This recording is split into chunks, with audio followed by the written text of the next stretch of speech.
Hello everyone watching this video. My name is Zachary Bailey, and today I'm going to teach you all how to warm up on a brass instrument, more specifically for tuba, but all of these concepts transfer over well for any other brass instrument.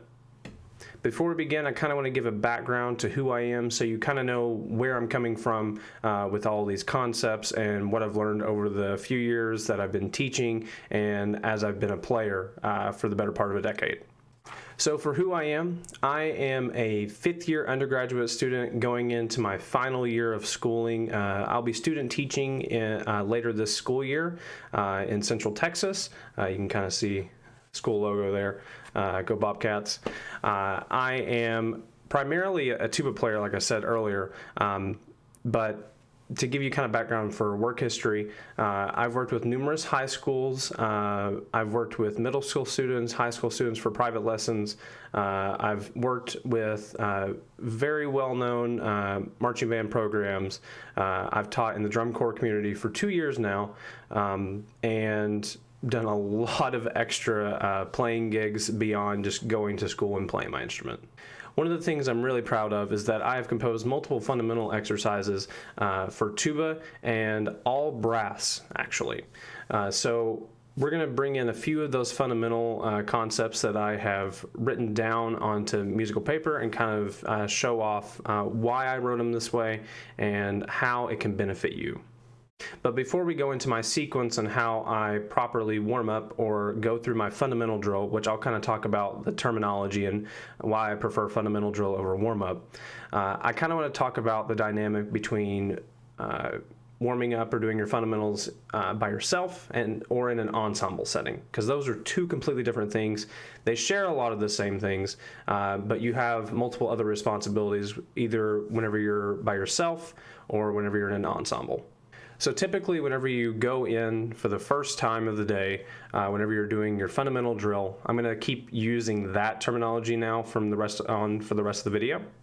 Whenever you're going in by yourself, solo, doing your fundamental drill, it's typically your first time playing for the day. In an ensemble setting, at least for my experience, the expectation for more well-known programs is that you have played a little bit before. You've kind of warmed up your instrument a little bit before you're going into your fundamental drill with the rest of the band members or whatever you decide to call yourself, corps members, band members, marching band, concert band, small ensemble, chamber ensemble, any of that. It's expected that you're already supposed to be playing already for the day.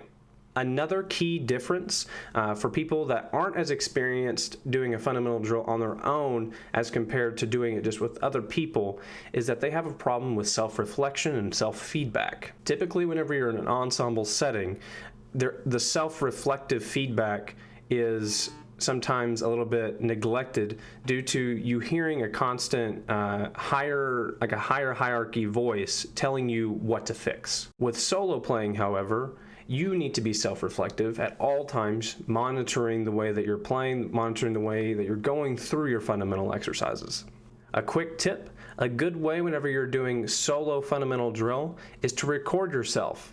It really doesn't matter what recording device you use. I've used a wide variety, such as a phone, recording software on my computer, portable recorder like a Zoom recorder. All of those are just fine. The point is that you need to be able to go back after the fact and listen to how you're actually performing each of these exercises and what you can do to make it better either the next time that you play it today or the next day that you play.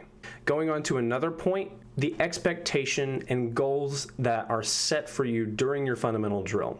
The difference between ensemble and solo playing is that typically the goals that are given to you in ensemble playing, a lot of people neglect doing that process by themselves. As you are playing in a fundamental drill by yourself, ensure that you are constantly setting goals for yourself, either written down, set it in a schedule, or doing it mentally in your head. That way that you have an accomplished goal that you were aiming for each time you go in to play an exercise. Now, ensemble playing has its wide variety of benefits and pros and cons to either side of playing by yourself or playing with an ensemble. Here are some of the key points. Benefits: you may be the second or third chair and you possibly have someone better to listen to and match tone quality, articulation, lip slur ability, you have someone else to listen to in an ensemble setting, so you have a better picture of what you're trying to achieve. Another benefit of being in an ensemble and playing through a fundamental drill is the concept of matching tone colors and timbre with like instrument groups. Now, what do I mean when I say that? So whenever you're playing a piece of music, you have a sound in your head of what you're supposed to sound like inside of an ensemble. When you're playing by yourself, you're kind of going off of what you think your best tone quality should be at all times and what kind of sound you're trying to achieve by setting those goals ahead of time. Another one of the benefits of playing in an ensemble or playing by yourself is the ability to adjust the timbre of your playing. So when in an ensemble setting, you're typically given a goal, or you have a soundscape that you can kind of match the way that you were playing to adjust so that you were sounding most inside of that color. You have like instrument groups and other players that are playing the same instrument for the most part, unless you're on a specialist instrument. Whenever you're playing by yourself, you're kind of working on your own for tone, timbre, tuning, dynamics. Everything is given to you by yourself, and you are required to set those goals for yourself. On the topic of matching and color and tuning, a great way to help out by yourself whenever you're doing your fundamental drill or warming up your instrument, a drone. Instrument is warmed up, you should be using a drone occasionally to make sure that you're staying in the center of pitch, and be careful whenever you're in an indoor setting, making sure that your tuner is set to A equals 440 hertz. Make sure it's not adjusted to 442 or anything around that. 442 is very popular in marching band, for marching band tuning, especially in Texas, because of the overall temperature changes that happen from going outside to inside. So after you ensure that you're at A440 and that you have a drone to play a very similar tone, color, and timbre, and matching the tuning to go along with that. For instance, Tonal Energy is a very great app to use. This is not sponsored in any sort of way, but what I like to do is I like to make sure that I'm picking a very similar instrument in my instrument family for the sound. So I can pick tuba, I can put the sustain on, and I can play B flat. Now, it's not exactly what a tuba sounds like, but it is in the right ballpark so that it is easier for me to match tone and intonation. All of these tools are super helpful whenever you're playing by yourself in a fundamental drill. So another one of the big things that I kind of want to talk about in the solo versus ensemble playing before we get into my sequence is the fluidity of solo playing and solo fundamentals versus ensemble. In this regard, I do believe that solo playing has the edge on this specific concept, in the fact that whenever you are playing by yourself, it is much easier for you to kind of ebb and flow through different key concepts at your own pace each time that you go to play. What do I mean by this? So I kind of have my 3 pillars of main fundamentals that I need to hit each time for the bare minimum for me to feel good to go play for the rest of the day. Those key concepts being long tones, lip slurs, and articulation. Those are the bare minimum requirements that I need to be playing on a constant basis to make sure that I'm staying at my best musical shape. Now, if I'm struggling one day with any particular concept, I can spend more time on that by myself, but in an ensemble setting, I may not have that same luxury. So being able to kind of move through each concept a little bit at a different pace, other than being restricted by the people around me or not having to hold anyone back around me, I'm able to do that by myself, and that's why solo playing is so important for self-development. Now, after all that talking, I apologize, but I really needed to get those key concepts out there between playing solo and ensemble. I'm going to kind of talk to you about my basic sequence of what I like to do whenever I play. Now that we've kind of gone over the conundrum of solo versus ensemble fundamental drill, I'm going to talk about particularly playing by yourself in a fundamental drill and some of the key concepts that I make sure to hit each time that I go to play. So, like I talked to you before, having a drone is a great tool to be used correctly. Like I showed off previously, an app that I love to use on my phone is Tonal Energy. So this has multiple purposes for me in my fundamental drill period when I'm playing. One of the biggest things is whenever I go to play before I go to play actually, for the first time today, I am always singing. Now, as I've gotten older, a lot of more brass pedagogues and woodwind pedagogues have become more aware of the benefits of singing, and it is becoming more inclusive as you go, as we move further in the years. More people are starting to adopt the singing policy because of its multiple benefits. I won't get into all the benefits, but I will explain very simply. I sing with a drone every day on my fundamental pitches, on major scales, arpeggios, at the beginning of my drill, and then any time in my fundamental drill that I know I have a more difficult exercise that includes leaps, slurs of any kind, and if I'm having a hard time hearing it in my head or audiating it, I just sing it with a drone. For instance, a B flat. Now, before I go to sing, I'm going to make sure I take a great either 1 count or 2 count breath. It really depends on what the tempo you're going at in your head. So making sure I fill up and that I don't create any extra tension in my body. And I go straight to singing on a neutral syllable, such as la. La.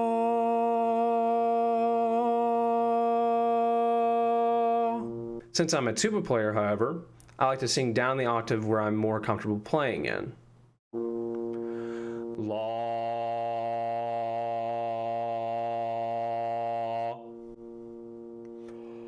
La. And the importance of being able to sing and match pitch with a drone becomes very apparent whenever you go to put it on the instrument. The benefits of singing before playing are immeasurable, and I really don't think we've gotten to the point where we can truly understand all the benefits of singing before playing or singing at all in this brass instrument world of fundamental drill and playing in general. So after we've done our aural audiation and singing, here comes kind of the split point where a lot of people around where I live kind of break off. There are 2 kind of big modes of belief around here where after singing, a lot of people either go straight to playing on the instrument or they decide to do vibrations on the mouthpiece. I see benefits and I see pros and cons to either one of those, but personally, I choose to do a little bit of vibration on the mouthpiece before I go to play. So as you can see here, I have my tuba mouthpiece, a Taku from Getting's Mouthpieces, not sponsored again, and I like to do very basic vibrations and making sure that the face is activating and that I'm setting up my embouchure for success. So one of the things I tell my students in either private lessons or in the drum corps community or in the concert community is that the consistency of where you place your embouchure is paramount. Now, what really do I mean by that?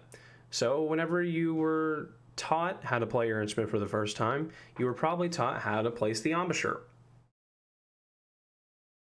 Now for tuba, it's a little bit harder to see, but basically, I'm taking the mouthpiece and I'm basically putting it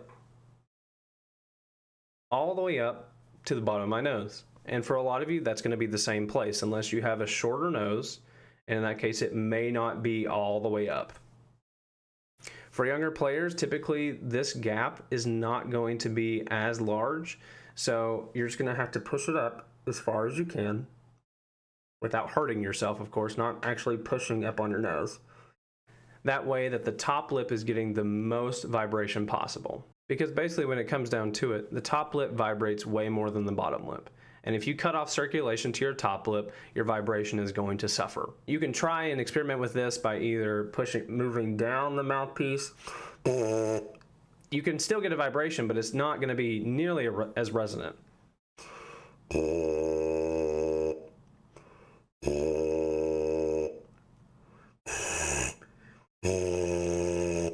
And you can hear the difference. So the consistency of always placing the mouthpiece in the correct spot at all times is paramount. So if you're in a marching setting or if you're in a concert setting, making sure the angle, the placement horizontal and vertically is always the same.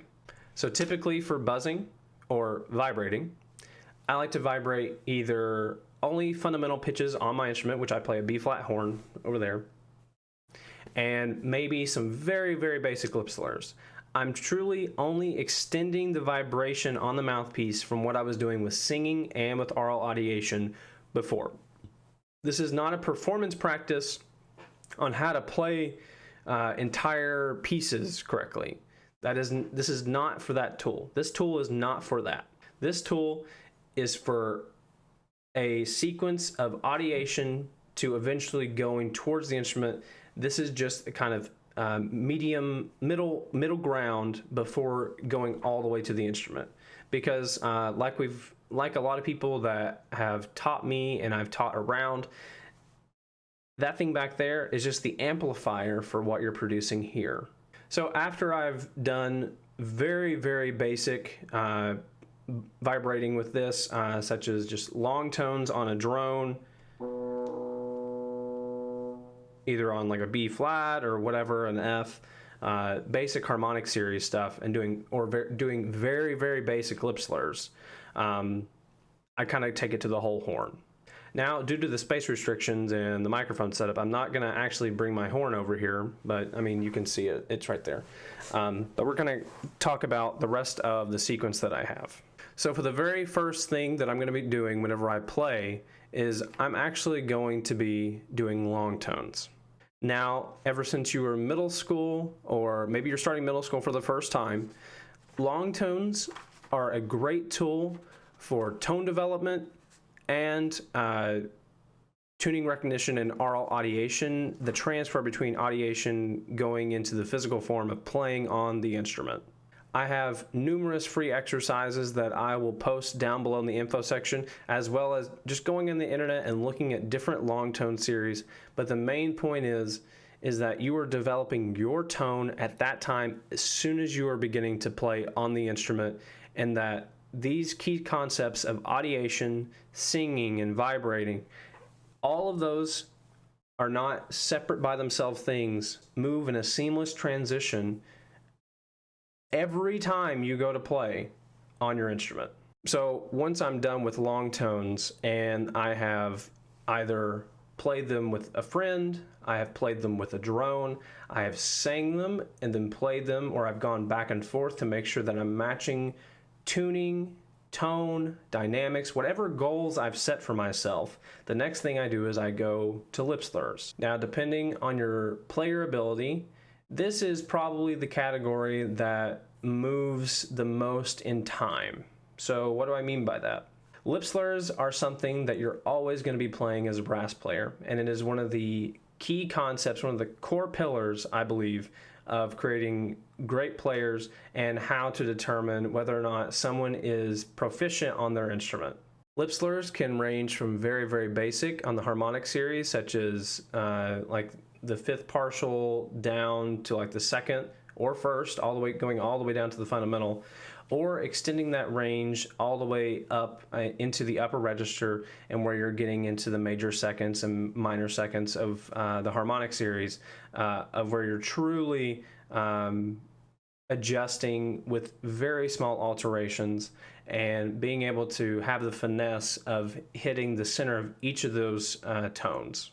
Every day, I love to start out with very, very basic lip slurs. No matter my player ability, I believe that starting slow and smooth always ends up being a more successful day than jumping straight into the music, doing fast lip slurs, fast articulation, no long tones, it is always super important to go slow and steady. Now, through the years, whenever my player ability has increased due to always doing fundamentals, I've increased the difficulty of the exercises I'm doing whenever I'm in my fundamental drill stage of playing.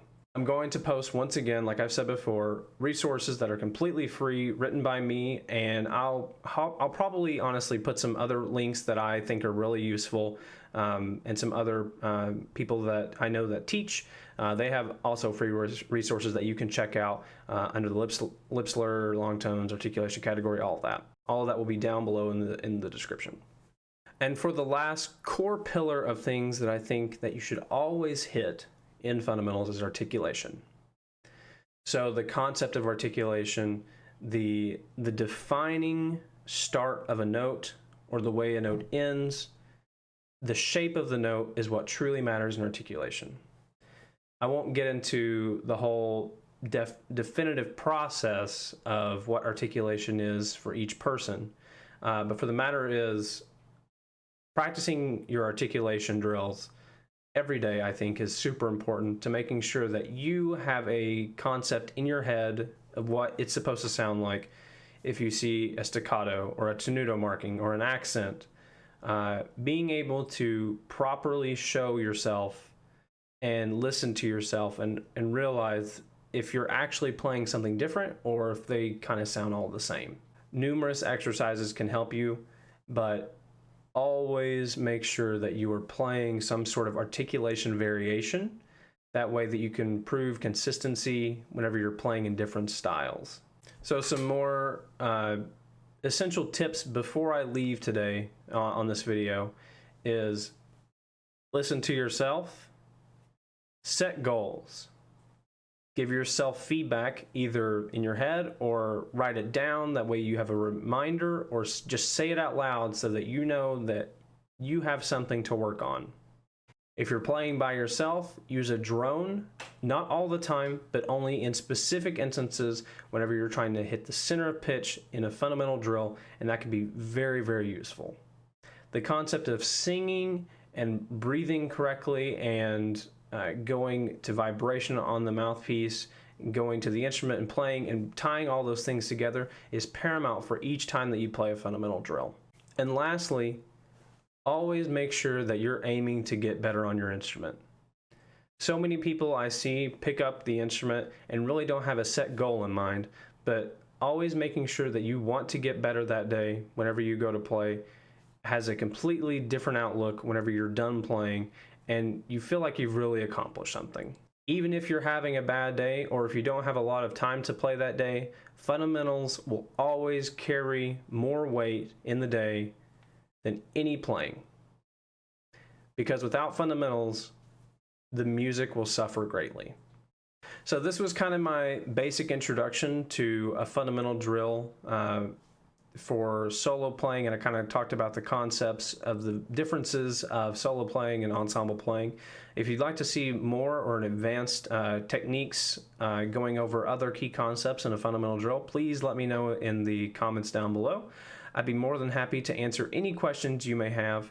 And if you'd like to check out more music down below, I'm going to have some multiple links, like I've said before, to either my resources, other colleagues' resources, and feel free to reach out. I'm going to have some contact information. Thank you all so much for watching, and I hope to see you all in another video.